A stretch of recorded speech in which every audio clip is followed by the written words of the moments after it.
ఈరోజు Telangana senior citizens association Vijayanagar Bhadradri Kothagudem జిల్లా వారి యొక్క ఆధ్వర్యంలో శ్రీ జ్యోతి అనాథ వృద్ధుల ఆశ్రమంలో ఈ కార్యక్రమాన్ని మనం ఏర్పాటు చేసుకోవడం జరిగింది.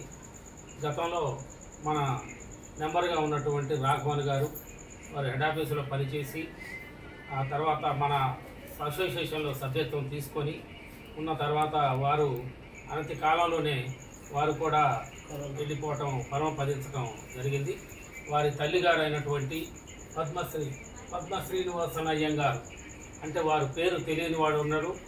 వీరికి మేము గతంలో మన అసోసియేషన్ తరఫున సన్మానాలు కూడా పెద్ద వయసు వాళ్ళకి చేసే సన్మానంలో భాగంగా ఆమె కూడా మనం గతంలో సన్మానం చేయడం జరిగింది. వారు ఇలాంటి ధార్మిక కార్యక్రమాలు ఇక్కడ ఉన్నటువంటి ఇంట్లో చేసుకోవటమే కాకుండా ఇక్కడ ఉన్నటువంటి పేద అనాథలైనటువంటి వృద్ధులకి ఒక పూట మంచి భోజనం అందించడం అది మంచి సంకల్పం అండి.